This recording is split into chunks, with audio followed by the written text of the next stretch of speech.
Hello guys, welcome back to my channel again. This is Kuya Russell. Our video for today's guys ay gagawa po tayo ng tutorial tungkol sa BLC Media Player. Papakita ko sa inyo guys kung paano tayo mag-convert ng MP4 to MP3. So first thing first, open natin yung BLC Media Player natin. Ito. Ayan. So open lang natin yan.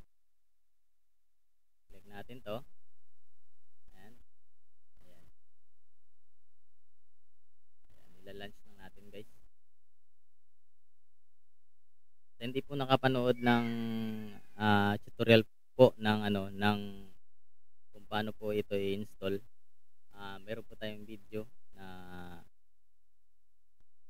tutorial kung paano to in-install yung BLC Media Player sa ating mga PC. So ngayon guys, ito naman ay tuturo ko sa inyo kung paano tayo mag-convert ng video MP4 to MP3.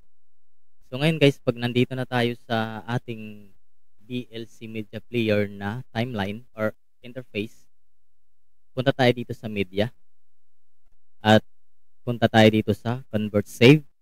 Ayan. Tapos i-click lang natin itong add. Ito, ayan. Tapos dito guys, pipili tayo ng video na gusto natin i-convert to MP3. Itong sample video MP4. Click lang natin 'yan, open. Then click natin ang convert save. So click lang natin 'yan. Tapos dito guys, pipili tayo kung saan natin ilalagay yung saan yung destination ng ating files. So click lang natin yung browse. At ito guys, ito yung pinaka-importante.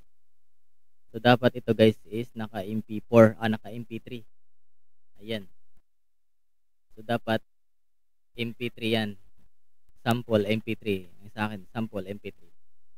So lagyan natin MP3. Yan yung pinaka-importante. So save. Tapos ma-save, click lang natin itong start. At meron na tayong MP3 converted from MP4.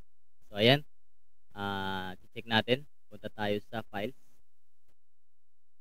Punta tayo sa files natin. Ayan. Nakikita natin dito yung files natin. Ito yung files natin, yung video.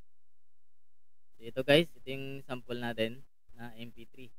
Ito na yung sample natin na MP3. Ito yung kanina MP4. Ito yung MP3. Click natin yan. At hindi na siya video. Isa na siyang MP3. So yun lang guys. Maraming salamat guys sa panonood. At sana po nakasubscribe po kayo para update po kayo sa mga tutorial ko po na ina-upload. Maraming salamat po and see you next time.